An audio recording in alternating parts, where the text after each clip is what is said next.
아니, 설마 진짜로 죽어줄 줄이야.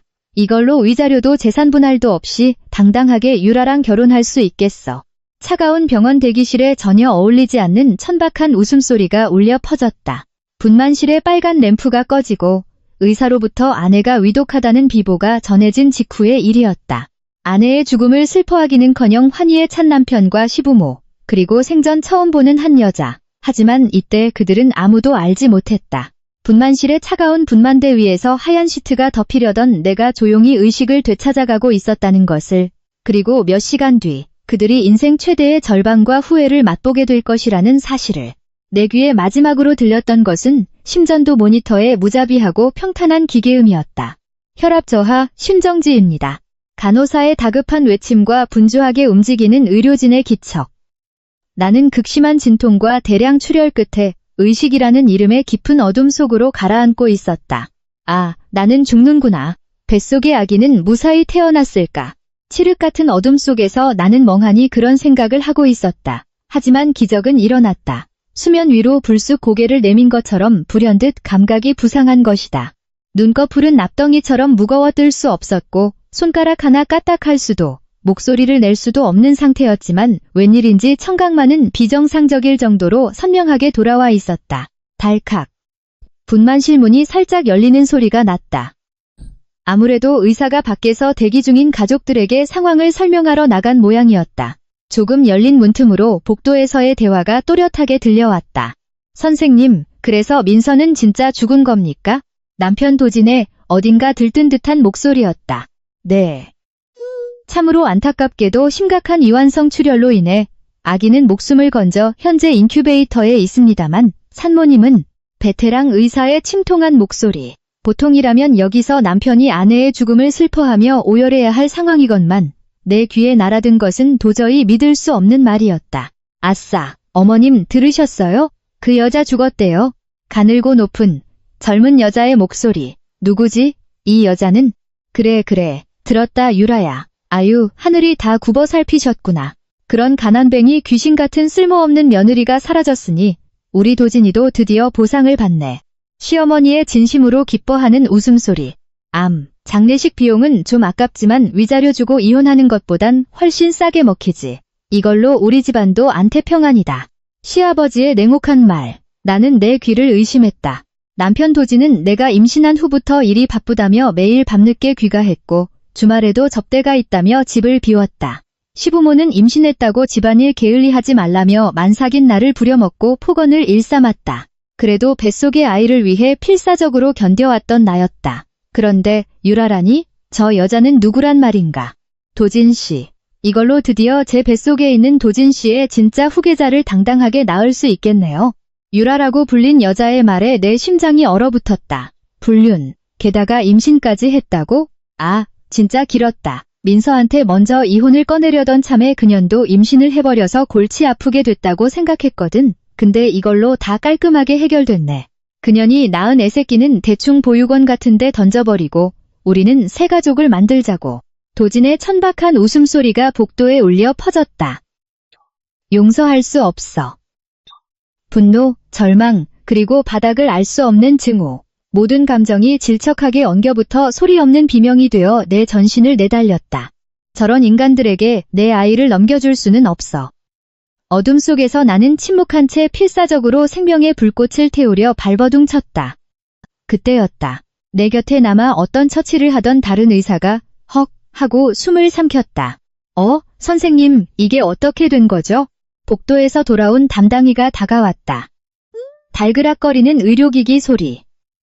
그리고 초음파 화면을 보던 의사가 믿을 수 없는 것을 본 사람처럼 떨리는 목소리로 중얼거렸다. 아직 한 명 더 있습니다. 쌍둥이에요. 그 한마디에 분만실 안의 공기가 일변했다. 뭐라고요? 사전검사에서는 한 명이었을 텐데요. 아마 첫째 아이 뒤에 완전히 가려진 위치에 있었던 것 같습니다. 게다가 심박이 돌아오고 있습니다. 산모님, 살아있어요. 그렇다. 나는 아직 죽지 않았다. 내 가여운 아이가 반격의 공을 울린 순간이었다. 삐삐. 규칙적인 기계음만이 무기질적인 공간에 울리고 있다.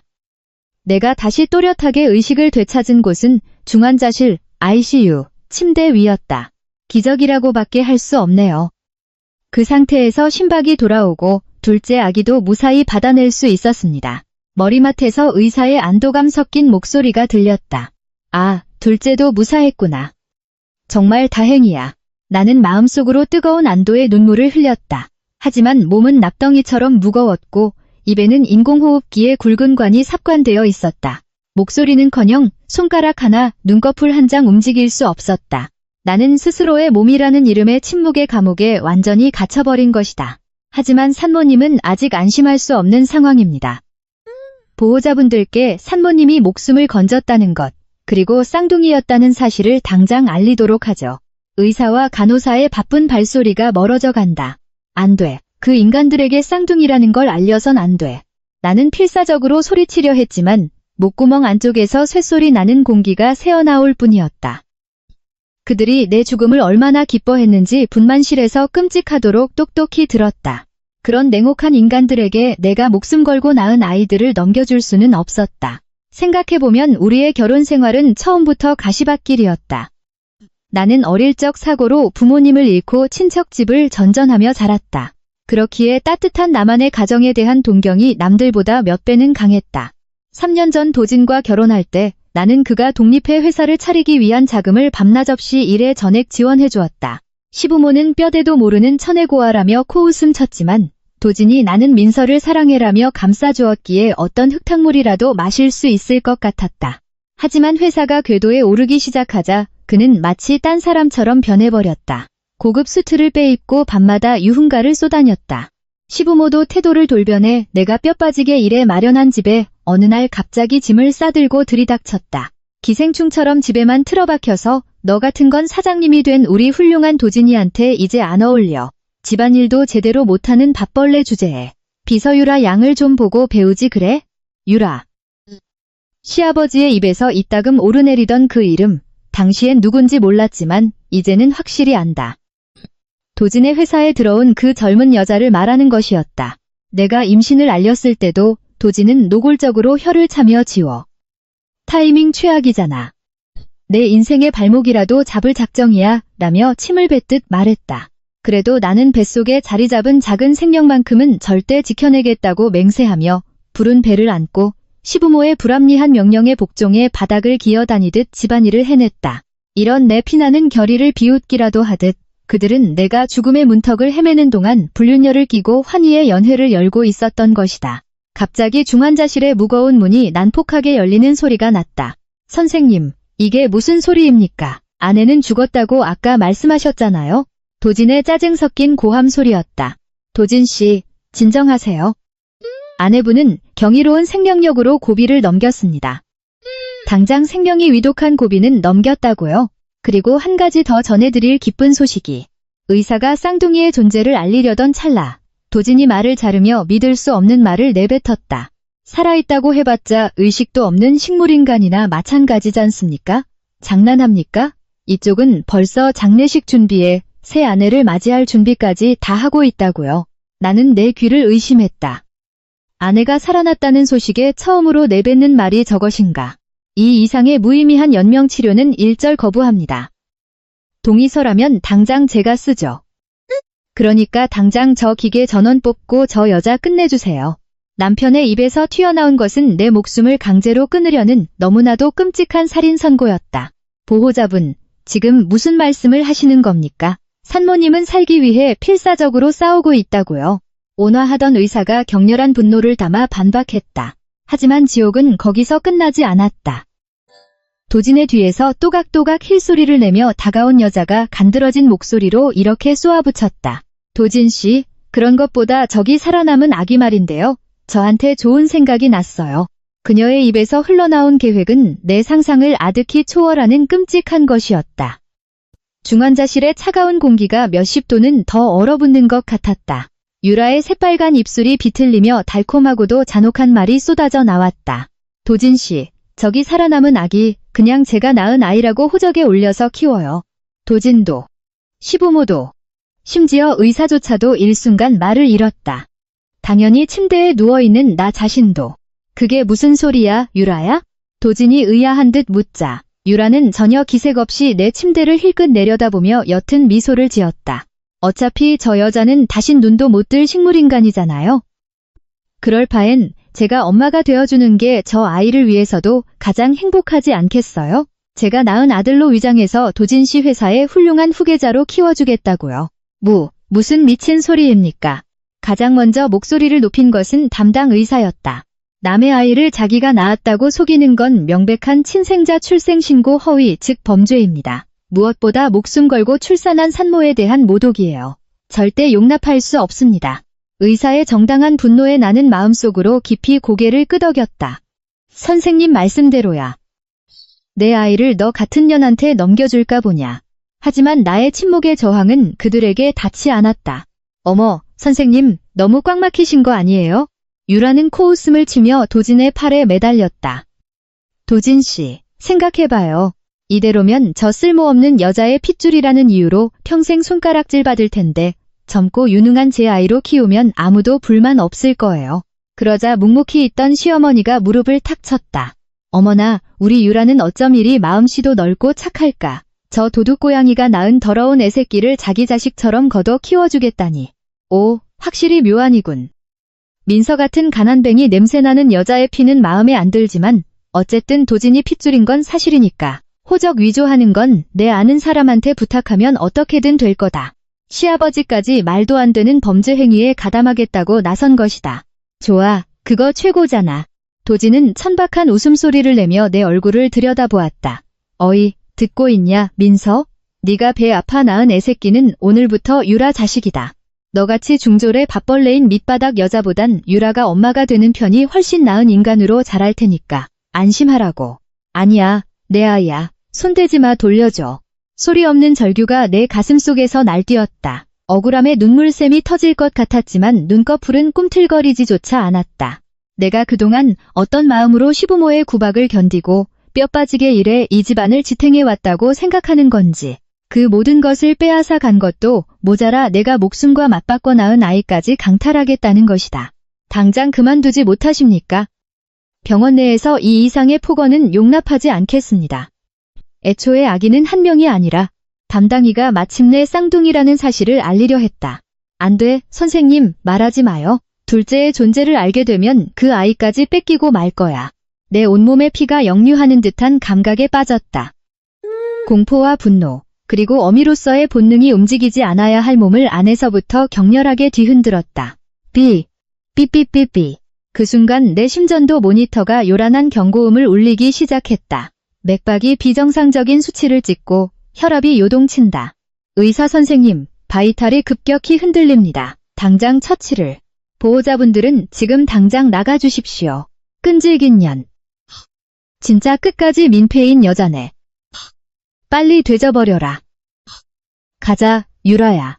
도진은 혀를 차며 유라의 허리를 감싸 안고 병실을 나섰다. 시부모도 그 뒤를 따랐다. 문이 닫히기 직전. 그럼 아기 인도 절차 진행해 둘게요. 하는 유라의 소름 끼치는 웃음소리가 들려왔다. 의식이 다시 멀어져 가는 가운데 나는 필사적으로 생명의 신라트에 매달렸다. 앉아. 절대로 죽어줄까 보냐. 저 인간들 절대 용서 안 해. 그로부터 얼마나 시간이 지났을까. 병동안은 고요해지고 다시 규칙적인 기계음만이 울리고 있었다. 밤, 소등 시간이 지난 건지 조명은 어둑하게 낮춰져 있다. 달칵. 불현듯 병실 문이 조용히 열리는 소리가 났다. 간호사의 순찰일까? 하지만 발소리는 어딘가 조심스러웠고 내 침대 곁에서 멈춰섰다. 민서 씨, 불쌍하게도 저런 놈들 때문에 이렇게 만신창이가 되다니. 낯익은 낮고 차분한 목소리, 나는 놀라움에 심박수가 뛰는 것을 느꼈다. 어째서 이 사람이 여기에? 그는 내 인생에서 절대 마주쳐서는 안 될 최악의, 그리고 의외의 인물이었다. 어두컴컴한 중환자실에 울린 그 목소리에 나는 마음속으로 크게 숨을 삼켰다. 눈은 떠지지 않지만 그 낮고 차분한 목소리의 주인이 누구인지 단번에 알 수 있었다. 도진의 형, 강성민. 그는 내가 도진과 결혼하자마자 시부모에 의해 집안에서 호적을 파인 인물이었다. 시아버지는 저놈은 회사 돈을 횡령해 달아난 범죄자다. 마주쳐도 절대 엮이지 마라. 경찰을 불러라라고 엄히 당부했었다. 그래서 내게 그는 절대 만나선 안 될 무서운 남자로 기억되고 있었다. 왜 성민 아주버님이 여기에? 설마 내 숨통을 끊으러 온 건가? 공포로 심박수가 치솟으려던 그때 성민의 크고 따뜻한 손이 내 머리를 부드럽게 쓰다듬었다. 놀라게 해서 미안해요. 아마 내 얘기를 극악무도한 범죄자로 들었겠죠. 그는 자조하듯 웃으며 내 귓가로 얼굴을 다가왔다. 도진이 놈들이 당신을 어떻게 취급해왔는지 난 계속 조사하고 있었어요. 그놈들은 내게 횡령이라는 억울한 누명을 씌우고 집에서 쫓아냈죠. 그리고 이번엔 당신이 뼈 빠지게 벌어온 돈으로 회사를 세우곤 당신을 헌신짝처럼 버리려 하고 있습니다. 네? 시부모님 말씀이 거짓말이었다고? 성민 아주버님이 무죄라고요? 난 지금 그놈들의 부정축제와 비리 증거를 모으고 있습니다. 하지만 아직 결정적인 증거가 부족해요. 민서 씨, 괴롭겠지만 지금은 버텨주세요. 반드시 살아야 합니다. 그놈들에게 빼앗긴 것들 전부 되찾기 위해서. 그 말을 남기고 성민의 기척은 바람처럼 병실에서 사라졌다. 혼란스러운 머릿속, 하지만 내 안에 확실한 희망의 불씨가 켜지는 것을 느꼈다. 내게도 아군이 있어. 혼자가 아니야. 다음날 오후 면회 시간에 찾아온 것은 성민이 말한 대로 악마들이었다. 챗, 아직도 살아있어? 진짜 끈질긴 바퀴벌레 같은 년. 도진의 잔인한 목소리가 병실에 울렸다. 어머나, 인공호흡기까지 달고. 이거 하루에 얼마씩이나 드는 거야? 돈 아깝게 쓰리. 시어머니가 내 침대를 거칠게 탕탕 내리쳤다. 진동이 쇠약해진 몸에 울려 토기가 일었다.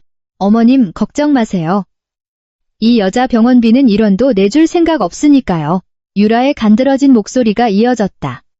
달그락거리는 금소금이 들리더니 갑자기 내 왼손이 거칠게 낚아채였다. 아프다고 소리조차 지를 수 없이 나는 그저 침묵 속에 견뎌야 했다. 유라는 내 네 번째 손가락에 끼워져 있던 결혼 반지를 살이 쓸릴 정도로 강제로 빼냈다. 아, 싸구려 반지지만 팔면 밥값은 하려나. 도진 씨, 다음엔 티파니에서 맞춤 다이아 반지 사주셔야 해요. 당연하지, 유라야. 너한텐 최고급이 어울려.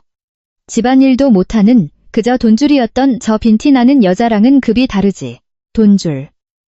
도진의 입에서 나온 그 단어에 전신의 피가 차갑게 식는 기분이었다. 내가 잠잘 시간도 줄여가며 일해서 만든 회사. 그 수익으로 이 남자는 유라에게 명품을 바치고 있었던 것이다. 아, 맞다. 민서야, 듣고 있으면 기뻐해라. 도진이 내 얼굴을 들여다보며 뻔뻔하게 내뱉었다. 네가 낳은 애새끼 출생신고 아까 하고 왔다. 당연히 엄마 이름은 유라로 썼지. 이름은 하준이로 지어줬다. 네가 생각했던 촌스러운 이름 같은 건 진작 쓰레기통에 처박았어. 돌려줘. 내 아이야. 내가 목숨 걸고 낳은 내 아이라고. 저 도둑년한테. 분노로 몸이 떨릴 것 같았지만 내 몸은 옴짝달싹하지 않았다. 그야말로 생지옥이었다. 압도적인 침묵을 강요받는 가운데 그들의 모욕은 더욱 거세져 갔다. 그나저나 이 여자 통장 잔고 생각보다 얼마 없던데요? 진짜 쓸모없는 년. 시어머니가 내 통장을 펄럭펄럭 넘기는 소리가 들렸다. 내 가방에서 멋대로 빼낸 것이 분명했다. 어머님 어쩔 수 없잖아요. 중졸에 제대로 된 교양도 없는 여자인걸요. 이것도 필사적으로 구르면서 번 돈 아니겠어요? 유라가 킥킥대며 비웃었다. 그때 유라가 힐소리를 내며 내 얼굴 바로 옆까지 다가왔다. 도진이나 시어머니에겐 들리지 않을 만큼 아주 작은 목소리로 그녀는 내 귓가에 악마의 저주를 속삭였다. 이봐요, 민서씨. 다 듣고 있죠? 하나 알려줄게요. 도진씨 회사, 사실 곧 부도날 거예요. 하하, 그래서 말이죠. 나랑 도진씨가 당신 명의로 빚을 엄청 지어놨어요. 수억 원 정도? 당신이 기적적으로 눈을 뜬다고 해도 기다리고 있는 건 빚쟁이들과 파산뿐이에요. 후후, 평생 여기서 잠들어 있는 게 행복할지도 모르겠네. 절망의 나락으로 밀어 떨어뜨리는 끔찍한 선고였다. 유라의 잔혹한 속삭임은 예리한 칼날처럼 내 가슴을 푹푹 찔렀다. 내 명의로 만들어진 거액의 빚, 부도 직전의 회사. 그들은 처음부터 내 재산과 노동력을 뼛속까지 빨아먹고 마지막엔 모든 빚을 내게 떠넘긴 채 도망칠 작정이었던 것이다. 어이, 유라야. 슬슬 가자. 변호사랑 미팅이 있어. 병실 입구에서 도진이 짜증스러운 듯 불렀다. 아, 그랬죠? 민서 씨 죽은 다음 사망보험금 수령 절차도 확인해봐야 하니까요. 유라가 일어서며 짐짓 밝은 목소리로 대답했다. 보험금? 또다시 귀를 의심할 단어였다. 그래, 이 여자한테 내 이름으로 사망보험금을 잔뜩 들어놨거든. 자그마치 5억이야. 이대로 뒤져주면 빚이 청산되는 건 물론이고 너랑 시작할 새 인생 자금도 빵빵해지지. 그야말로 황금알을 낳는 거위라니까 이 여잔. 도진의 천박한 웃음소리에 나는 절망으로 눈앞이 새까매지는 것을 느꼈다. 내가 밤낮을 가리지 않고 일하며 생활비를 아껴 쓰던 그때 그는 뒤에서 내 목숨에 가격표를 매기고 있었던 것이다. 나라는 인간은 그들에게 그저 돈다발에 불과했다. 근데 도진 씨, 이 여자 은근히 끈질기잖아요. 이대로 질질 끌며 살아있으면 보험금도 안 나오고 매달 입원비만 나가서 우리만 손해라니까요. 유라가 불만스레 입술을 비죽였다. 그건 그렇지. 도진의 발소리가 천천히 내 침대 쪽으로 다가왔다. 그리고 내 얼굴을 가만히 내려다보았다. 야, 민서, 너 진짜 아무것도 안 들리는 거지? 도진의 목소리가 갑자기 낮고 냉혹하게 변했다. 만약 듣고 있다면 빨리 가라. 더 이상 내 앞길 막지 말고. 불현듯 도진의 손이 내 입가로 다가왔다. 그의 손이 내 생명을 이어주고 있는 인공호흡기 튜브에 닿았다. 설마 거짓말이지? 공포로 심장이 얼어붙는 것 같았다. 그는 지금 여기서 내 호흡기를 떼어내 완전히 숨통을 끊으려는 것이다. 살해당한다. 나는 필사적으로 몸을 움직이려 했지만 손가락 하나, 눈꺼풀 한 장 까딱할 수 없었다. 압도적인 침묵이라는 구속구가 나를 죽음의 심연으로 묶어두고 있었다. 튜브를 쥔 도진의 손에 지그시 힘이 들어가는 것이 느껴졌다. 너 지금 뭐 하는 거야? 그때 병실문이 열리며 시어머니의 목소리가 울렸다. 아무것도 아니에요. 관이 좀 비뚤어진 것 같아서. 도진은 당황하며 손을 떼고 혀를 찼다. 그런 것보다 빨리 가자. 변호사님 기다리게 해선 안 되잖아. 어차피 이 여잔 오래 못 갈 텐데 내버려둬. 그렇죠, 가요, 도진 씨. 3명의 악마들은 마침내 병실을 빠져나갔다. 쾅 하고 무거운 문이 닫히는 소리가 나는 순간 나는 마음속으로 둑이 무너진 것처럼 오열했다. 분하다, 무섭다, 한심하다. 내 자신이 이토록 무력하고 어리석었다는 사실을 용서할 수 없었다. 저런 남자를 믿고 저런 쓰레기 같은 가족에게 헌신해온 내 인생은 대체 무엇이었단 말인가? 내 아기, 그놈들에게 뺏긴 내 아들은 지금 어떻게 지내고 있을까? 그리고 또 한 명의 내 딸은 눈물 대신 마음이 피를 흘리고 있었다. 캄캄한 절망의 밑바닥에서 나는 그저 아이들의 무사만을 기도했다. 그날 밤 고요한 중환자실에 다시 조용한 발소리가 다가왔다. 담당 베테랑 의사였다. 그는 내 침대 곁에 서서 심전도 모니터와 링거 수치를 확인하더니 작게 한숨을 쉬었다. 민서 씨, 제 말 들리세요? 따뜻하고 어딘가 기도하는 듯한 목소리였다. 나는 대답할 수 없다. 하지만 내 의식이 돌아와 있다는 것을 이 의사만은 바이탈의 변화로 희미하게나마 눈치채고 있는 듯했다. 남편분의 냉혹한 말씀, 많이 괴로우셨죠? 민서 씨의 마음이 비명을 지르고 있는 게 모니터 너머로 전해졌습니다. 의사는 그렇게 말하며 내 오른손을 두 손으로 조심스럽게 감싸 쥐었다. 민서 씨, 희망을 버리면 안 됩니다. 실은 당신에게 꼭 전해드려야 할 중요한 사실이 있습니다. 중요한 사실? 나는 온 신경을 귀로 집중시켰다. 남편분은 태어난 아기를 유라 씨의 아이로 호적에 올렸다고 하셨죠? 하지만 저는 또 한 명의 아기, 둘째의 존재를 그들에게 아직 숨기고 있습니다. 내 심박이 쿵 하고 크게 뛰었다. 남편분은 아이가 한 명뿐이라고 철석같이 믿고 있으니까요. 둘째 아기는 현재 신생아 중환자실 NICU에서 필사적으로 살아 숨쉬고 있습니다. 아주 작은 체구지만 엄마를 닮아 아주 강한 아이예요. 살아있어. 내 아이가 무사히 살아있어. 그리고요, 민서 씨. 또 하나의 기적이 일어나려 하고 있습니다. 의사는 감싸쥔 내 오른손에 약간 힘을 주었다. 당신의 오른손 손가락 끝 방금 아주 희미하게 움직였어요. 그 말에 나는 내 오른손에 의식을 집중했다. 그러자 마치 두꺼운 얼음이 녹아내리듯 아주 조금이지만 손가락 끝에 감각이 돌아오고 있는 것이 느껴졌다. 회복의 징조입니다. 민서 씨. 당신은 반드시 깨어날 겁니다. 그리고 당신만이 할 수 있는 반격이 그때부터 시작되는 겁니다. 의사의 고요하고 힘있는 말에 나는 침묵 속에서 그 누구보다 격렬한 결의에 불꽃을 태웠다. 오른손 손가락 끝이 움직인 그날부터 내 몸은 기적적인 속도로 회복을 보이기 시작했다. 며칠 뒤에는 눈꺼풀을 뜰 수 있게 되었고 일주일 뒤에는 인공호흡기를 떼고 자력으로 호흡할 수 있게 되었다. 그리고 마침내 쉰 목소리나마 말을 뱉을 수 있을 때까지 된 것이다. 하지만 담당이의 배려로 나의 회복은 극비사항이 되었다. 낮 동안 도진이나 시부모가 면회라는 이름의 괴롭힘을 하러 올 때면 나는 눈을 감고 예전과 다름없는 의식불명의 식물인간을 연기했다. 오늘도 꿈틀도 안 하네. 빨리 되져버리지. 시어머니가 내 얼굴을 들여다보며 침을 뱉듯 쏘아붙이는 소리를 들으며 나는 시트 아래에서 움직이게 된 주먹을 꽉 쥐고 있었다. 두고 봐. 너희들이 지옥에 떨어질 날이 머지않았어. 그날 심야 소등된 어두운 병실에 다시 그 발소리가 찾아왔다. 시아주버님, 성민 씨였다. 민서 씨, 상태는 좀 어때요? 성민 씨가 침대 옆에 서서 작은 소리로 말을 걸었다. 나는 천천히 눈을 뜨고 그를 바라보았다. 성민, 아주버님, 고맙습니다. 말을 할 수 있게 된 겁니까? 성민 씨는 놀라움에 눈을 동그랗게 떴지만 이내 입가를 풀고 안도의 표정을 지었다. 다행입니다. 정말 다행이에요. 의사 선생님한테 회복의 기미가 있다고 듣긴 했지만 설마 이 정도일 줄이야. 의사 선생님이 협조해주고 계시더군요. 그놈들을 속이기 위해서. 네, 현명한 판단입니다. 성민 씨는 고개를 끄덕이곤 표정을 굳히며 들고 있던 태블릿 단말기를 꺼냈다. 필은 저도 움직이고 있었습니다. 도진이 놈 회사에 이중장부 데이터를 입수했는데 암호가 겹겹이 걸려 있어서 도저히 열리지가 않아요.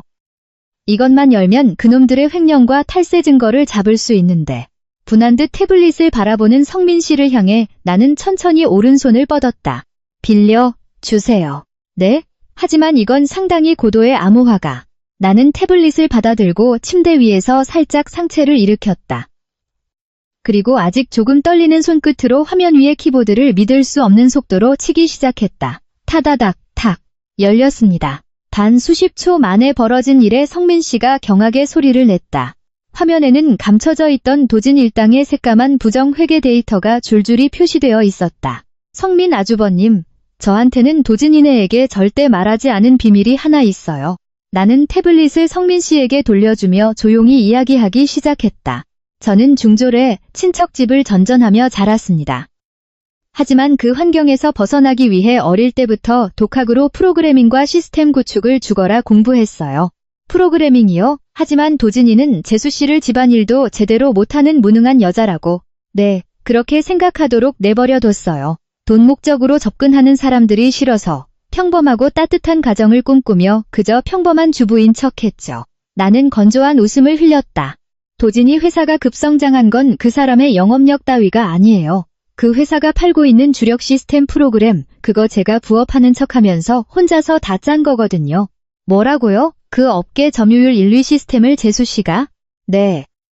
그러니까 이중장부 비밀번호 패턴 따위 뻔하죠. 그리고 나는 차갑게 눈을 가늘게 뜨며 말을 이었다. 그 시스템엔 저밖에 모르는 백도어 뒷문가 걸려 있어요. 제가 단말기에서 명령어 하나만 전송하면 도진의 회사 모든 시스템을 완전히 셧다운 시킬 수도, 모든 데이터를 삭제해버릴 수도 있죠. 성민 씨는 숨을 삼키며 말문을 잃었다. 그들은 나를 무능한 기생충이라 멸시했지만 사실 회사의 명운을 쥐고 있던 것은 전적으로 나였던 것이다. 그리고 유라가 그러더군요. 제 명의로 수억 원의 빚을 졌다고. 하지만 아프지도 가렵지도 않아요. 나는 픽하고 냉소를 머금었다. 저는 해외 프리랜서 사이트에서 ME라는 이름으로 활동하며 해외 계좌에 막대한 자산을 구축해뒀어요. 수억 원의 빚 따위 내 자산의 극히 일부일 뿐이죠. 오히려 그놈들이 내 명의를 도용해 대출을 받았다는 사기죄의 증거로서 아주 좋은 무기가 될 겁니다. 당신은 정말 엄청난 능력과 카드를 숨기고 있었군요. 성민 씨는 멍한 표정을 지으면서도 점차 그 눈빛에 힘찬 빛을 띠기 시작했다. 성민 아주버님, 제 복수를 도와주세요. 내게서 모든 것을 빼앗고 목숨까지 노린 그 인간들을 난 절대 용서하지 않을 거예요. 아, 물론입니다. 둘이서 그놈들을 지옥 밑바닥까지 떨어뜨려 주죠. 성민 씨는 내 손을 강하게 마주 잡아주었다. 마침내 최강의 조력자와 함께 반격의 퍼즐이 모두 맞춰진 것이다. 우선은 제 소중한 둘째 아이를 보러 가고 싶어요. 선생님께 부탁해 휠체어 좀 빌려주시겠어요? 심야, 나는 성민 씨가 밀어주는 휠체어를 타고 드디어 신생아 중환자실 NICU 앞에 도착했다. 유리 너머로 보이는 작은 인큐베이터. 그곳에는 내 반격의 최대 원동력이 될 작고도 힘찬 생명이 기다리고 있었다. 유리 너머로 작은 인큐베이터를 바라보며 나는 휠체어에서 몸을 앞으로 숙였다. 아, 수많은 관이 연결되어 있으면서도 작은 가슴을 열심히 오르내리며 호흡하고 있는 내 아이. 그 힘찬 생명의 고동을 느낀 순간 내 눈에서 굵은 눈물이 하염없이 흘러내렸다.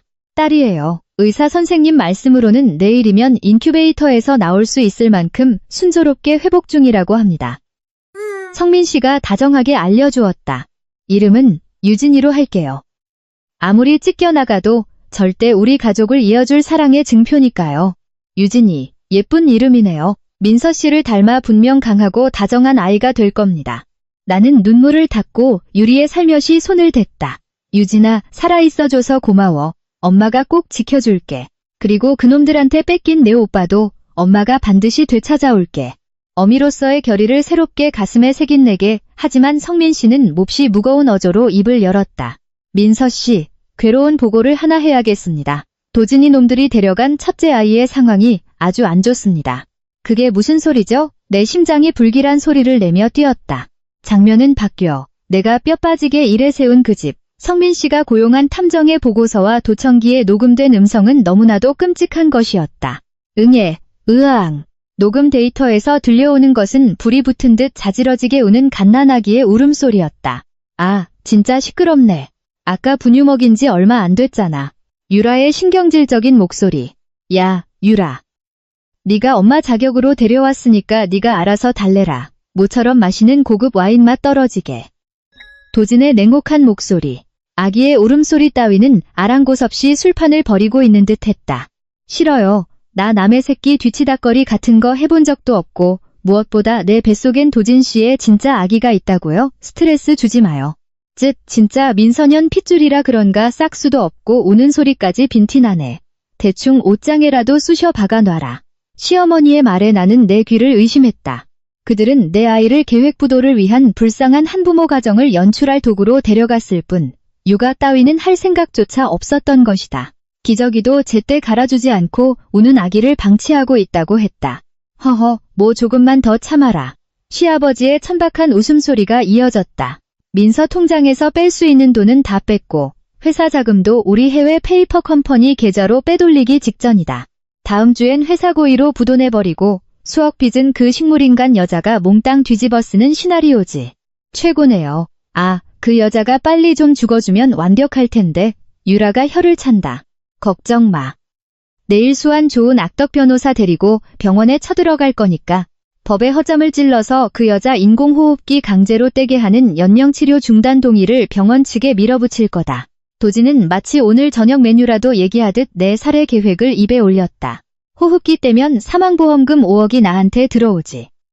이렇게 되면 빚은 퉁치는 건 물론이고 우리는 해외에서 돈 펑펑 쓰며 떵떵거리고 살 수 있는 거야. 짠, 건배. 유리잔 부딪히는 소리가 무기질적으로 울려 퍼졌다. 이상이 놈들의 계획입니다. 병실로 돌아온 성민 씨가 분한 듯 주먹을 꽉 쥐었다. 하루 종일 울어대니 이웃에서 아동보호 전문기관에 신고가 들어가는 것도 시간 문제겠죠. 그리고 내일 그놈들은 진짜로 당신의 숨통을 끊으러 올 겁니다. 시간이 없어요. 나는 압도적인 침묵 속에 빠져 있었다. 너무나 큰 분노와 절망의 말이라는 것이 증발해버린 것이다. 내가 목숨 깎아번 집에서 내 아이를 학대하고 내 목숨을 돈으로 바꾸려 하고 있다. 중졸이라고 무시하며 식모처럼 부려먹고 마지막엔 쓰레기처럼 버리려는 악마들. 절대로, 절대 용서 안 해. 나는 시트를 꽉 틀어쥐곤 떨리는 다리에 힘을 주어 천천히 침대에서 발을 내렸다. 아직 근육이 쇠약해져서 있는 것조차 간신히 버티는 상태였다. 민서 씨, 뭐 하는 겁니까? 아직 걸을 수 있는 상태가. 성민 아주버님 퇴원할 겁니다. 지금 당장요. 무리예요. 그런 몸으로 뭘 어쩌려고요? 내일 놈들이 변호사를 데리고 여기로 올 거라고요? 네, 그러니까요. 나는 천천히 고개를 들었다. 내 눈엔 더 이상 눈물 한 방울도 남아있지 않았다. 오직 냉혹하고 차가운 복수의 불꽃만이 타오르고 있었다. 내일 그놈들이 나를 죽이러 온다면 내가 그에 걸맞은 최고의 환영식을 열어줘야죠. 내 목숨도, 내 아이도, 내 돈도, 단 1mm도 그놈들 뜻대로 되게 놔두지 않을 겁니다. 나의 조용하지만 무시무시한 결의에 성민 씨는 숨을 삼키더니 이내 힘차게 고개를 끄덕였다. 마침내 반격의 봉화가 올랐다. 다음 날 아침, 정적에 휩싸여 있던 병원 중환자실에 난폭한 발소리와 불쾌한 말소리가 울려 퍼졌다. 자, 선생님. 이게 아내의 연명치료 중단에 동의하는 서류입니다. 법적 배우자인 제 서명도 완벽하게 들어가 있고요. 빨리 저 쓸데없는 기계 끄고 저 여자 끝내주시죠. 도진의 거만한 목소리. 그 옆에는 교활한 미소를 띤 정장 차림의 사내 악덕 변호사가 서 있었다. 남편분 말씀이 맞습니다. 법적 절차는 모두 갖춰졌습니다. 더 이상 회복 가망이 없는 환자를 살려두는 건 병원 측의 애고에 불과합니다. 장난치지 마십시오. 환자는 살려고 하고 있다고요. 게다가 이런 일방적인 절차는 비정상입니다. 담당이가 필사적으로 저항했지만 시부모도 입에 발린 폭언을 퍼붓기 시작했다. 비정상인 건 그쪽이겠지. 중졸의 쓸모없는 여자한테 더 이상 귀한 치료비를 허비할 소냐. 맞아요. 우리 도진이는 곧 사장으로서 해외에 진출할 몸이에요. 저런 가난뱅이 귀신 같은 여자의 과거는 빨리 지워버리라고요. 유라도 간드러진 목소리로 동조했다. 민서 씨한테는 저를 위해 5억 원의 보험금을 남기고 죽는 인생에서 가장 훌륭한 임무가 남아있으니까요. 도진은 승리를 확신한 듯 비열한 미소를 지으며 내가 누워있어야 할 침대 커튼을 거칠게 확 걷어젖혔다. 자, 민서야. 이걸로 끝이다. 너는 내 거름이 되어 지옥으로 떨어져라. 도진의 움직임이 뚝 멈췄다. 침대는 텅 비어 있었다. 깔끔하게 개켜진 시트만이 그곳에 남아있을 뿐이었다. 이게 뭐야? 어떻게 된 거야? 야, 그 다 죽어가던 여자 어디 갔어? 도진이 고함을 질렀다. 바로 그때였다. 누가 지옥에 떨어진다고? 중환자실 입구에서 조용하지만 심지가 굳은 차가운 목소리가 울렸다. 도진 일당이 일제히 뒤를 돌아보았다. 그곳에는 성민 씨가 밀어주는 휠체어에 앉아 똑바로 앞을 응시하는 나의 모습이 있었다. 민서? 너 의식이. 거기다 말까지 해? 도진은 눈알이 튀어나올 만큼 눈을 부릅뜨고 뒷걸음질 쳤다. 유라와 시부모도 유령이라도 본 것처럼 입을 뻐끔거리고 있었다. 나는 그들의 당황한 꼴을 냉랭하게 바라보며 압도적인 침묵으로 그 자리를 지배했다. 그들이 내게 어떤 폭언을 퍼부었든 간에 나는 더 이상 이불 속에서 떨고 있던 무력한 아내가 아니다. 왜 우리 형이 여기 있는 거야? 도진이 패닉에 빠져 성민 씨를 삿대질하며 소리쳤다. 당신 아버지한테 호적 파인 범죄자잖아. 왜 이 인간이랑 같이 있는 거냐고? 성민 씨는 차갑게 코웃음을 쳤다. 범죄자는 어느 쪽일까? 너희들이 민서 씨 통장에서 돈을 빼돌리고 납치하다시피 데려간 아이를 학대하고 게다가 보험금 목적으로 죽이려 했던 증거는 전부 이 녹음 데이터에 담겨 있다. 성민 씨가 소형 녹음기를 치켜들자 변호사의 안색이 새파랗게 질렸다. 그런 도청 데이터 따위 증거로서 법적 효력은 없습니다. 변호사가 고육지책으로 소리쳤지만 나는 휠체어 위에서 천천히 입을 열었다. 법적 효력 같은 건 아무래도 좋아. 너희들이 사회에서 말살 당하기엔 이걸로 충분하니까. 사회에서 말살? 잠꼬대하냐. 너 같은 중졸 밑바닥 여자가 뭘 할 수 있는데. 도진이 얼굴을 붉히며 허세를 부리듯 고함쳤다. 난 중졸 밑바닥 여자라서 그렇게 보안이 허술하고 결함투성이인 시스템을 짰던 모양이네. 뭐? 시스템? 무슨 소리야? 나는 픽하고 입꼬리를 올리며 손에 든 스마트폰을 꺼내 들었다. 화면을 도진에게 보여주었다. 그곳에는 그의 회사의 핵심 서버 관리자 접근 화면이 띄워져 있었다. 네가 자기 실력으로 개발했다고 떠벌리며 업계 점유율 1위를 자랑하는 그 시스템. 그거 뒤에서 혼자 다 만든 거, 집안일도 제대로 못하는 나였거든. 나 혼자서 말이야. 거짓말. 네가 그 시스템을? 도진의 얼굴에서 일순간 모든 핏기가 가셨다. 거짓말이라고 생각하면 시험해볼까? 내가 이 실행 버튼 하나만 누르면 시스템엔 백도어를 통해 치명적인 버그가 살포돼. 고객 정보도, 매출 데이터도, 너희들이 해외로 빼돌리려는 이중장부도 전부 한순간에 날아간다고. 그만둬. 공포로 얼굴이 일그러지며 무릎부터 무너져 내리는 도진. 하지만 내 반격은 아직 끝나지 않았다. 그리고 유라 씨, 당신이 집에 방치해두고 와인이나 퍼마시던 내 아들, 당신이 고용한 악덕 베이비시터한테 맡겨두고 와서 든든했겠지만 유감스럽네. 그 아이는 이미 아동보호 전문기관과 경찰 입회하에 무사히 구출해뒀어. 유라가 들고 있던 명품 가방이 바닥에 툭 떨어졌다. 그리고 당신은 아동방임 및 보호 책임자 유기 현행범이고. 자, 당신들의 카운트다운의 시작을 우선 뭐부터 부숴줄까? 절망에 물든 악마들을 향해 나는 사신 같은 미소를 보냈다. 하지만 그들이 감추고 있던 더욱 잔혹한 진실이 이 직후에 발각될 줄은 이때의 나조차 상상하지 못했다. 자, 당신들의 카운트다운의 시작을 우선 뭐부터 부숴줄까? 나의 조용하고 냉혹한 선고가 중환자실의 공기를 완전히 지배했다. 그 직후 가장 먼저 움직인 것은 악덕 변호사였다. 전 이건에서 빠지겠습니다. 연명치료 중단 서류도 무효입니다. 전 저들에게 아내가 식물인간이라 곧 죽는다고 속아서 수임했을 뿐 범죄에 가담할 생각은 추호도 없었습니다. 변호사는 서류를 바닥에 내팽개치더니 도진 일당을 밀치고 도망치듯 병실을 뛰쳐나갔다. 야, 어이, 기다려. 변호사님. 도진이 당황하며 손을 뻗었지만 허무하게 허공을 가를 뿐이었다. 유일한 법적 방패를 잃고 심지어 회사의 명운까지 완전히 내게 쥐어 있다는 것을 깨달은 도진은 사시나무 떨듯 무릎을 떨며 마침내 그 자리에 털썩 주저앉았다. 민서야. 제발, 그 폰에 있는 실행 버튼만은 누르지 말아줘. 그 시스템이 날아가면 난 막대한 위약금을 물고 진짜 끝장난다고.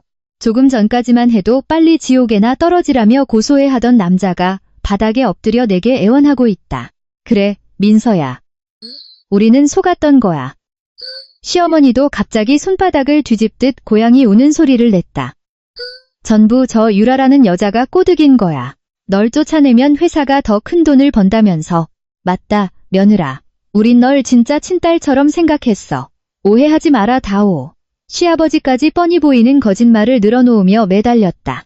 나는 휠체어 위에서 그들의 추태를 싸늘하게 내려다보며 압도적인 침묵을 지켰다. 그들이 필사적으로 변명하면 할수록 그 더러운 본성이 여실히 드러날 뿐이었다. 친딸처럼 생각했다고? 나는 천천히 입을 열어 얼음장처럼 차가운 목소리로 내뱉었다.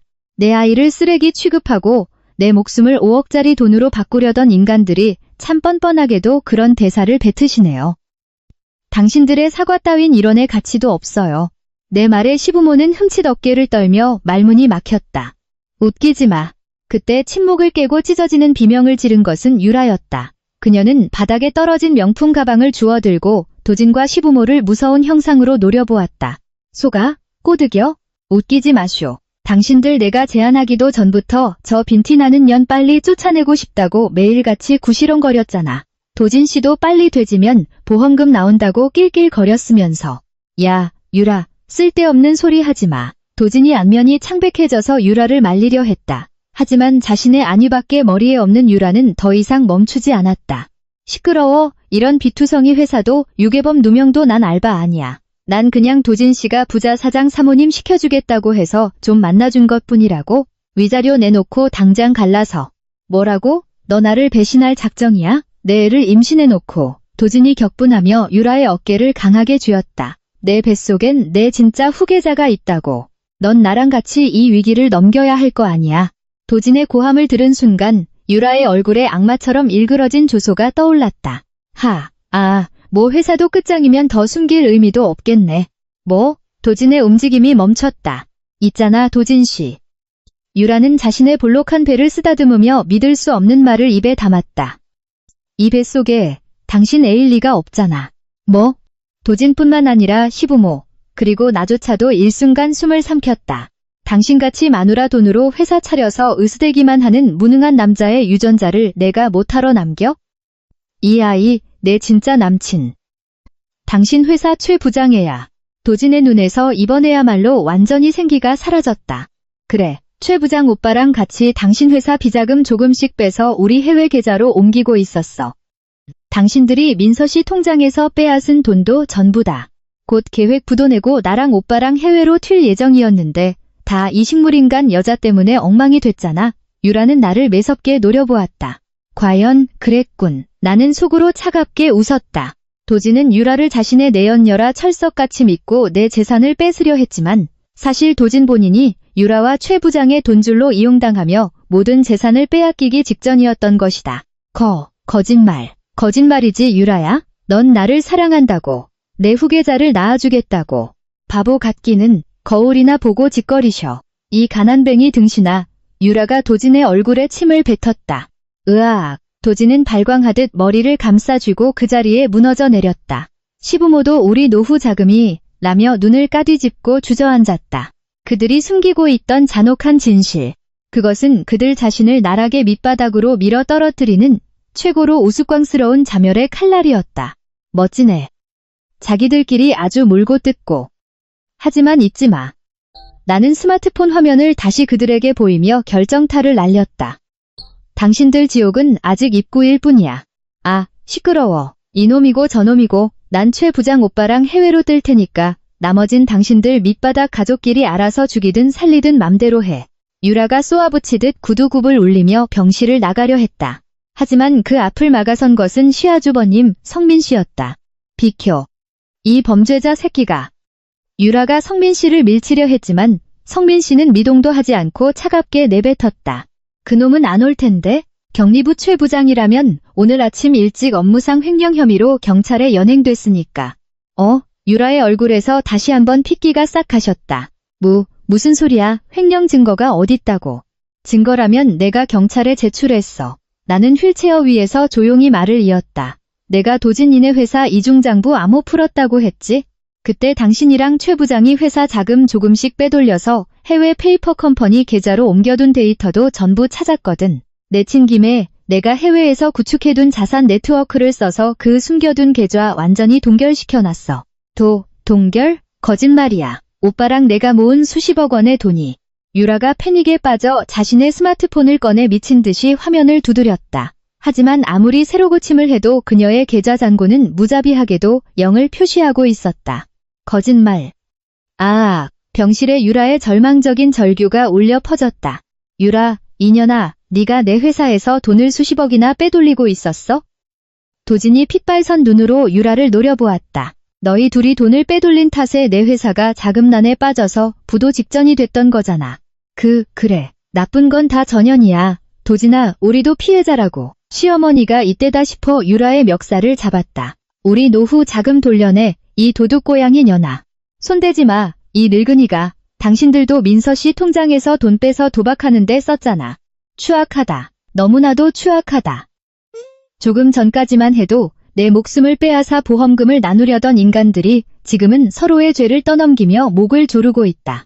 나는 그 지옥도를 단지 차가운 눈으로 압도적인 침묵 속에서 내려다보고 있었다. 민서야. 난투극 속에서 도진이 바닥을 기어와 내 휠체어에 매달렸다. 저 유라년이 잡혀가면 회사에서 도둑맞은 돈은 돌아오겠지? 제발 그 폰에 있는 시스템 파괴 실행 버튼만은 누르지 말아줘. 네가 시스템만 유지해주면 내 회사는 아직 다시 일어설 수 있어. 도진의 처절한 애원에 나는 매달리는 그의 손을 더러운 벌레를 보듯 차갑게 뿌리쳤다. 착각하지 마, 도진아. 유라가 회사 돈을 훔친 건 사실이지만 내 회사가 기운 진짜 이유는 그게 아니야. 네가 사장 의자에 거만하게 기대앉아 매일 밤 법인카드로 유흥을 즐기고 직원들을 노예처럼 굴렸기 때문이지. 유능한 직원들은 진작에 다 떠나고 남은 건 내 비위나 맞추는 예스맨들 뿐이잖아. 시스템 오류 보고가 올라와도 넌 대충 얼버무리라고 지시했다며? 나는 스마트폰 화면을 터치해 다른 데이터를 열어보였다. 이거 어젯밤 시점으로 거래처 수십 곳에서 동시에 날아온 계약 해지 통보서야. 계약 해지? 도진의 얼굴이 절망으로 일그러졌다. 내가 시스템 유지 보수를 멈춘 순간부터 치명적인 버그들이 터져나오기 시작했거든. 너한테는 그걸 수정할 기술도 인재도 남아있지 않아. 즉, 내가 굳이 실행 버튼을 누르지 않아도 내 회사는 이미 완전히 끝났다는 뜻이야. 나는 무자비하게 선고했다. 그럴 수가. 내 회사가 내 인생이. 도진은 바닥에 엎드려 엉엉아이처럼 울부짖기 시작했다. 민서야. 우린 관계없는 거지? 우린 그저 도진이가 시키는 대로. 시아버지가 새파랗게 질린 얼굴로 변명을 시작했지만 나는 그들에게도 결코 자비를 베풀지 않았다. 당신들은 내 소중한 아이를 납치해 열악한 환경에 방치한 아동학대 및 방임범이에요. 그리고 내가 쓰러져 있는 동안 내 계좌에서 멋대로 빼낸 돈. 그거 절도죄에 해당하죠. 내가 번 돈으로 세운 집도 물론 내 명의니까 당장 방 빼세요. 당신들은 오늘부로 빚더미에 앉은 노숙자입니다. 그렇게 매정하게. 시부모는 완전히 말을 잃고 그 자리에 주저앉았다. 우웅. 그때 병원 밖에서 요란한 사이렌 소리가 다가오는 것이 들렸다. 경찰차 사이렌이다. 한두 대가 아니었다. 마중을 나온 모양이네. 성민 씨가 창밖을 내려다보며 조용히 말했다. 아동보호 전문기관의 신고와 최 부장의 자백, 그리고 우리가 제출한 횡령과 살인미수 증거. 경찰은 너희들 전원의 체포영장을 이미 발부받았다. 민서 씨의 생명줄인 인공호흡기를 때려 한 것, 그건 훌륭한 살인미수니까. 성민 씨의 말에 병실에 있던 악마들은 전원 절망에 나머지 목소리조차 내지 못하게 되었다. 하지만 그들에 대한 제재는 이것으로 끝나지 않는다. 그들이 가장 두려워하는 최대의 진실이 이 다음 경찰의 입을 통해 들이밀어질 테니까. 창밖에서 들리던 사이렌 소리는 마침내 병원 바로 아래에서 딱 멈췄다. 여러 대의 경찰차에서 내리는 다수의 경찰관 기척. 병실 안의 공기는 이제 숨쉬기조차 힘들 정도로 팽팽하게 당겨져 있었다. 싫어.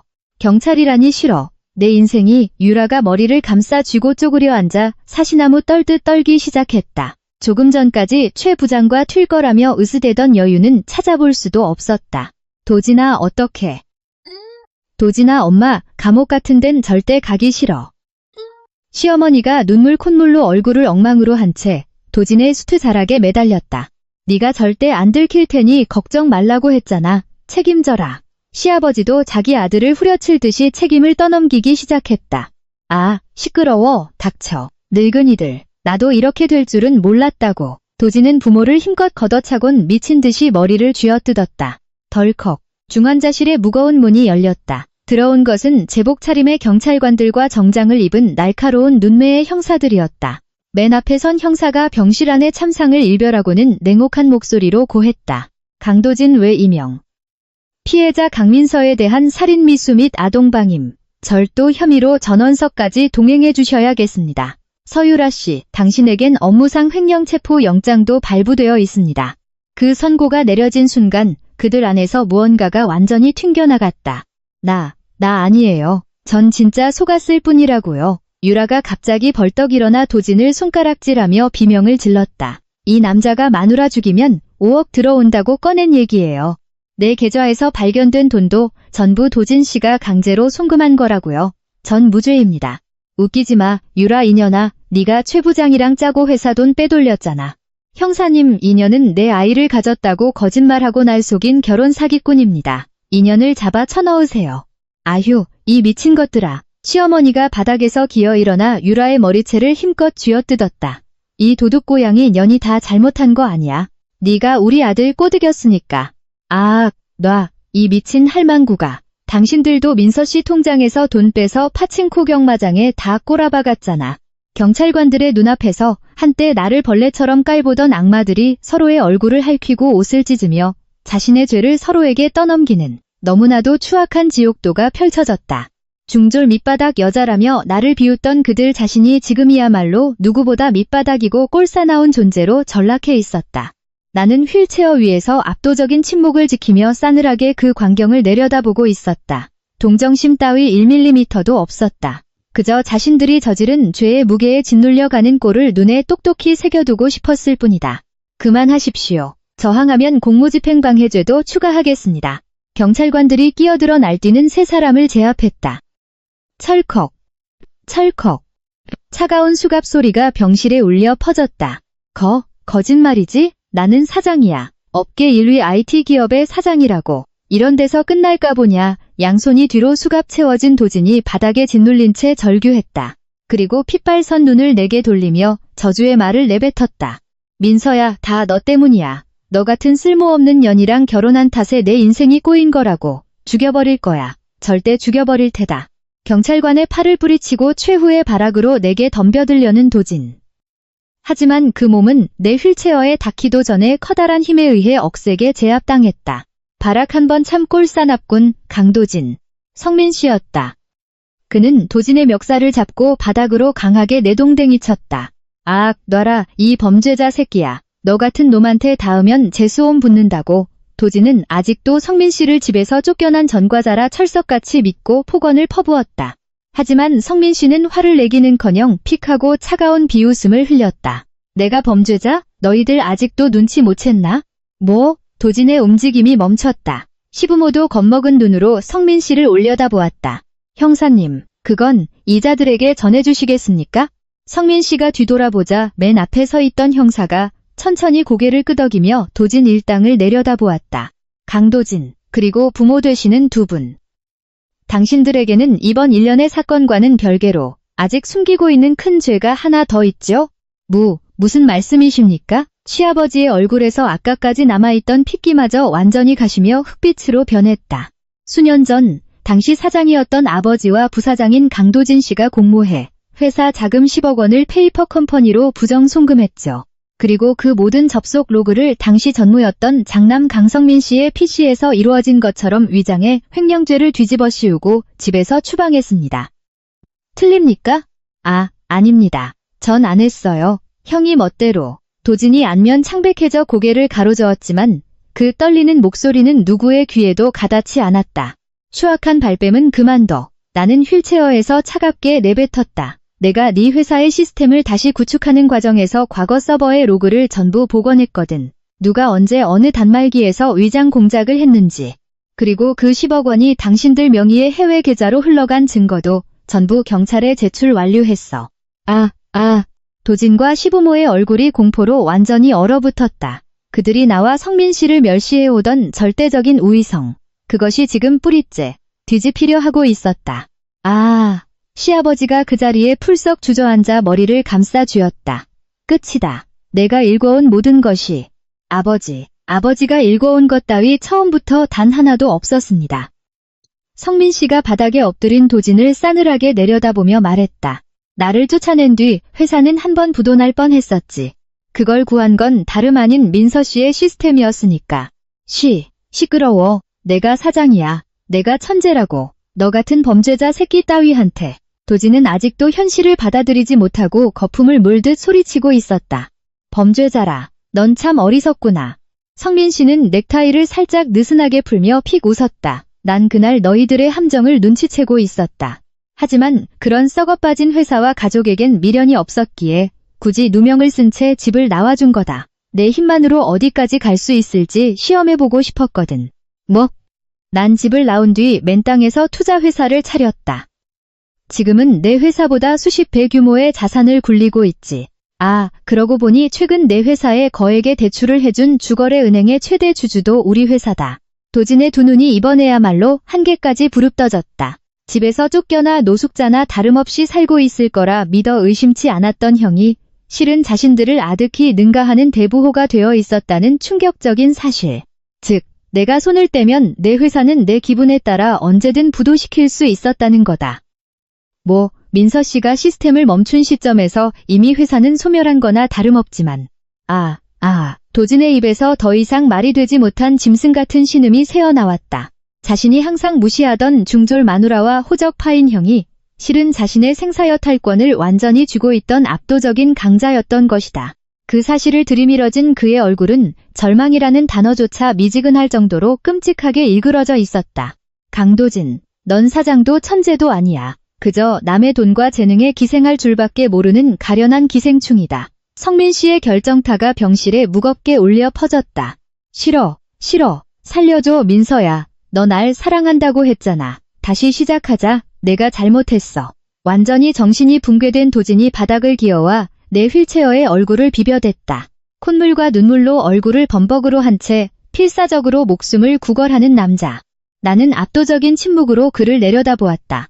과거 내가 임신 중일 때 무거운 짐을 들게 하고 바닥을 기며 청소하게 했을 때 그들은 나를 코웃음치며 와인을 마셨다. 그때의 내 굴욕과 아픔에 비하면 지금 그의 도계자 따위 쓰레기만도 못한 가치였다. 손대지 마. 더러워. 나는 얼음장같이 차가운 목소리로 일별하고 휠체어를 뒤로 물렸다. 연행해라. 형사의 호령이 울리고 경찰관들이 도진, 시부모, 유라의 양겨드랑이를 끼고 강제로 일으켜 세웠다. 놔라. 난 피해자야. 도진이한테 속은 거라고. 도진아, 어떻게 좀 해봐라. 엄마, 감옥은 싫어. 시끄러워. 니들 때문이야. 니들이 날 꼬드긴 거잖아. 병실문에서 질질 끌려나가는 동안에도 그들은 서로에게 욕설을 퍼붓고 추악한 책임 전가를 계속하고 있었다. 멀어져가는 그들의 절규는 마치 지옥 밑바닥에서 불타오르는 망자들의 그것 같았다. 끝났네요, 민서 씨. 조용해진 병실에서 성민 씨가 다정하게 내 어깨에 손을 얹었다. 네, 하지만 아직 가장 중요한 일이 남았어요. 나는 깊게 숨을 내쉬며 창밖에서 전멸하는 경찰차의 붉은 램프를 바라보았다. 반격은 끝났다. 이제는 내게서 빼앗긴 빚들 되찾을 차례다. 악마들이 경찰에 연행된 다음 날, 나는 의사의 허가를 얻어 정식으로 퇴원 수속을 마쳤다. 아직 몸 상태가 온전치는 않았지만 하루라도 빨리 완수해야 할 사명이 있었기 때문이다. 민서 씨, 무리는 하지 마요. 휠체어는 제가 밀 테니까. 고마워요, 성민 아주버님. 그래도 그 아이를 안아줄 때만큼은 제 두 발로 서고 싶어요. 우리가 향한 곳은 시의 아동보호 전문기관이었다. 보호실 무거운 문 너머로 나에게서 강제로 떨어져 그들의 계획 부도를 위한 도구로 납치당했던 또 한 명의 내 아이가 있다. 안내해 드릴게요. 다만 약간 영양 상태가 불량하고 정신적으로도 불안정한 상태입니다. 놀라지 않게 천천히 다가가 주세요. 직원분의 안내에 따라 나는 조용히 방 안으로 들어갔다. 아기 침대 안에 작고 작은 덩어리가 있었다. 내 입에서 오열이 샜다. 고작 몇 주, 유라 일당에게 끌려가 있던 몇 주 동안 아이는 심하게 여위어볼이 퀭했고 작은 몸에는 기저귀 발진으로 인한 붉은 반점이 처참하게 퍼져 있었다. 내가 다가가도 울음소리조차 내지 않는다.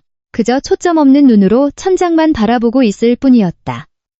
아무리 울어도 아무도 와주지 않는다는 절망을 이 작은 몸으로 배워버린 것이다.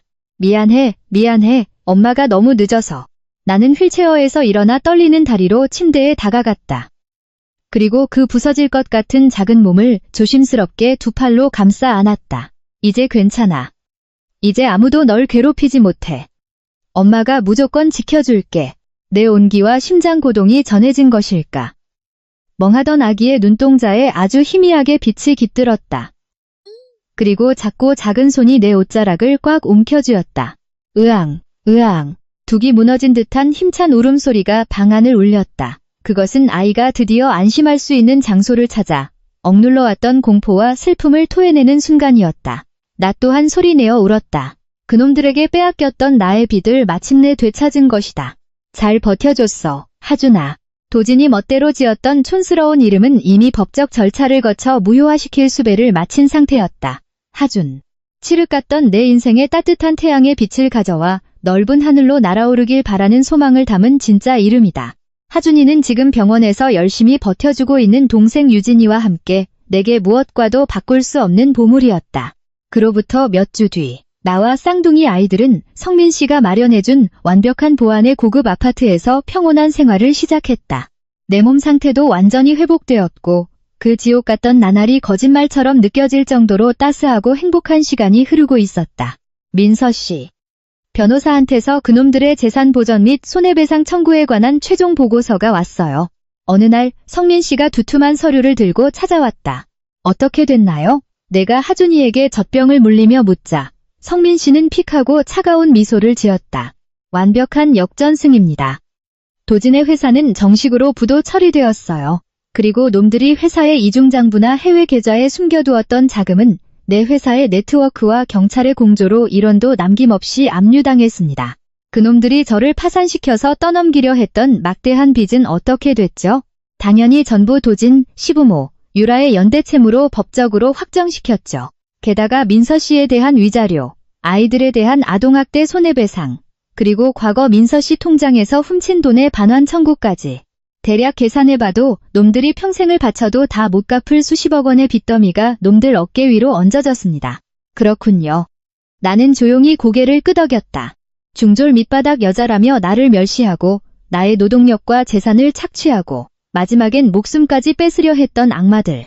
그들은 내게서 모든 것을 뺏었다고 생각했겠지만 결과적으로 그들 자신의 모든 부와 자유와 미래를 나에게 헌납하게 된 셈이다. 그 사람들이 살던 집도 제 명의 그대로니까 팔아버렸어요. 그들이 돌아갈 곳은 이제 이 세상 어디에도 없겠네요. 나는 젖을 다 먹고 내 품에서 곤히 잠든 하준이의 작은 머리를 쓰다듬었다. 놈들은 지금 구치소의 차가운 콘크리트 벽 안에서 서로를 원망하며 다가오는 재판과 빚쟁이 지옥의 공포에 떨고 있을 겁니다. 보러 갈래요? 놈들의 가련한 말로를.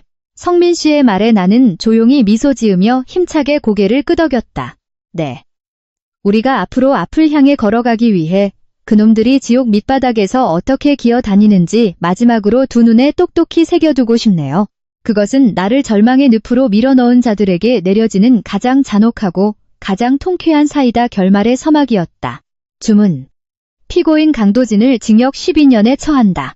엄숙한 공기가 감도는 법정에 재판장의 묵직한 목소리가 울려 퍼졌다. 그 순간 피고인석에 서 있던 도진의 무릎이 푹 꺾이며 마치 실끄러진 인형처럼 그 자리에 털썩 무너져 내렸다. 거짓말이지? 징역 12년?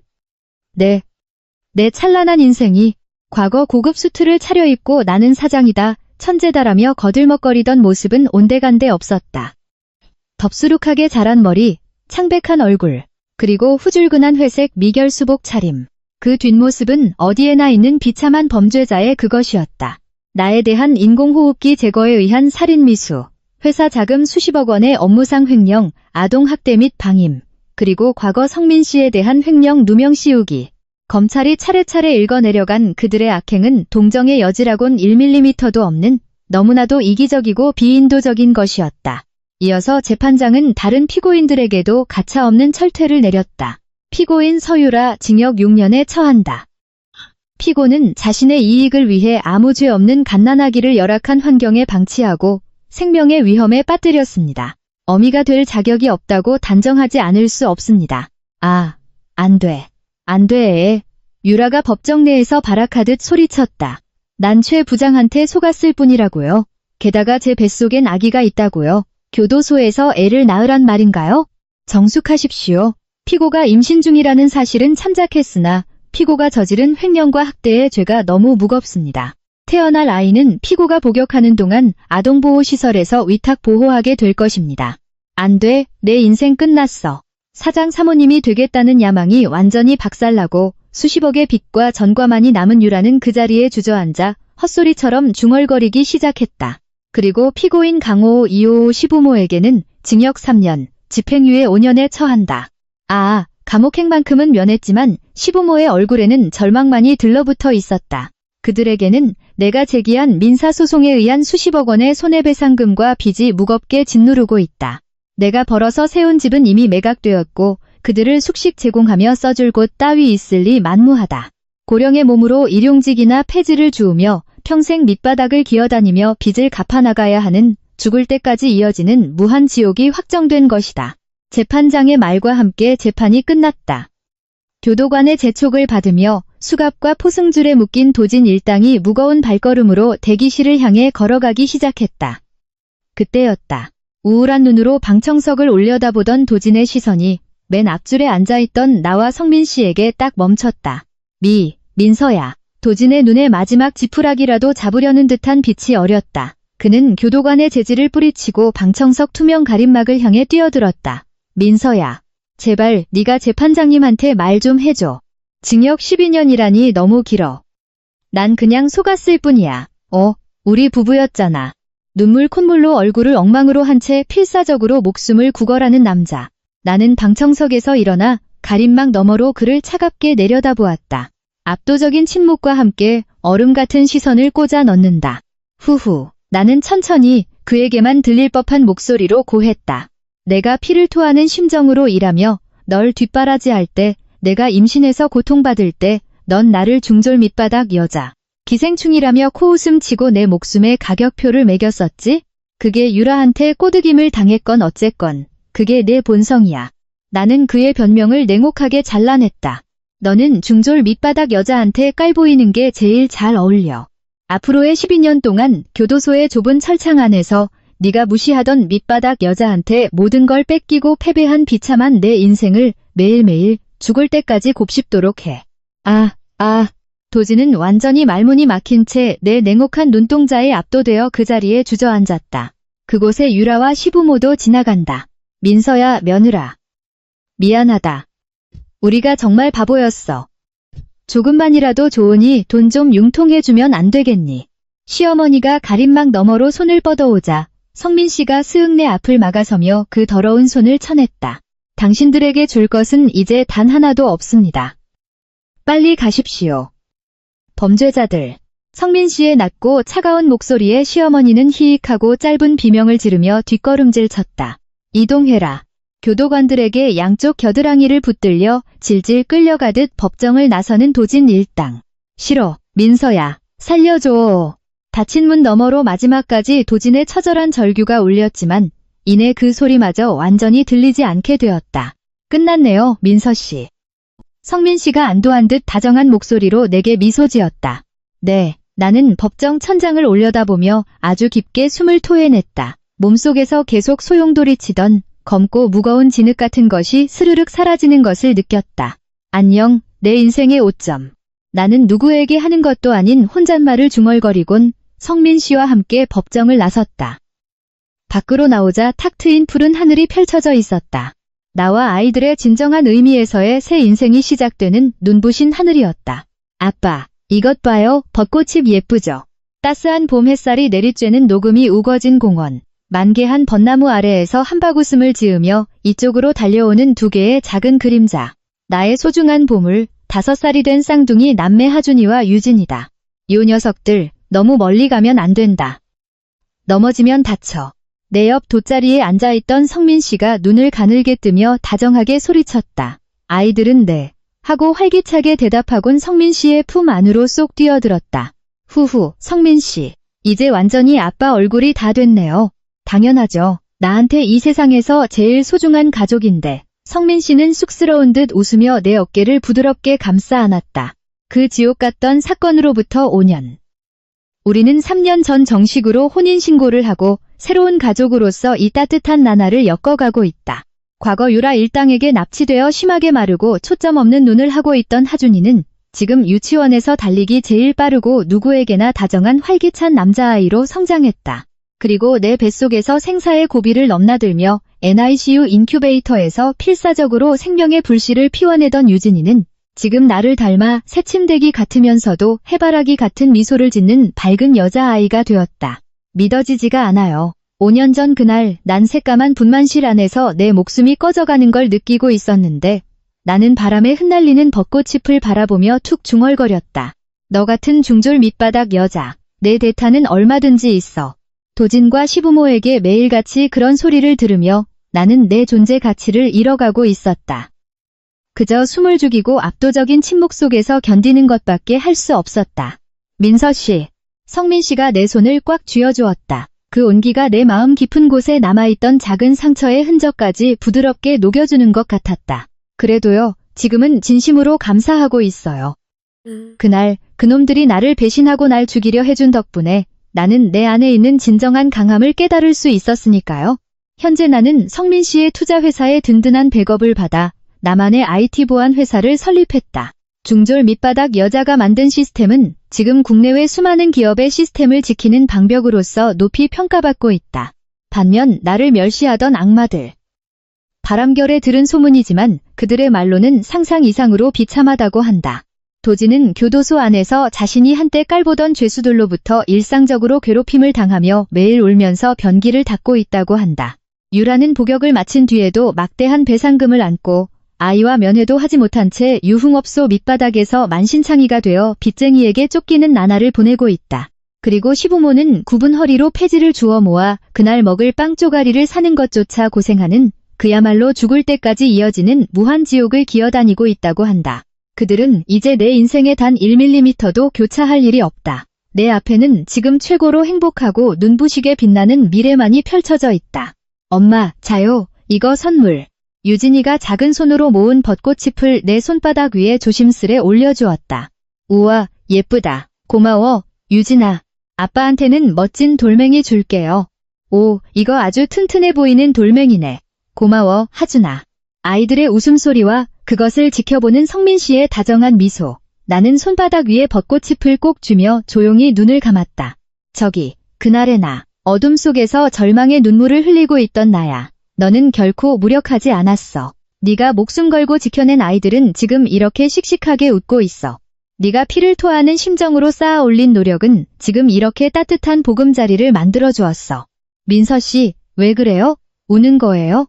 성민씨가 걱정스레 내 얼굴을 들여다본다. 너무 행복해서 조금 눈물이 난 것뿐이에요. 나는 눈가를 훔치며 만면의 미소로 대답했다. 성민씨, 하준아, 유진아. 나 말이야, 지금이 내 인생에서 제일 행복해. 당신들을 만나서 정말 살아있길 잘했어. 내 말에 성민씨는 부드럽게 미소 지었고 아이들은 아빠와 내 품에 꼭 안겼다. 진정한 행복은 누군가가 쥐어주는 것이 아니다.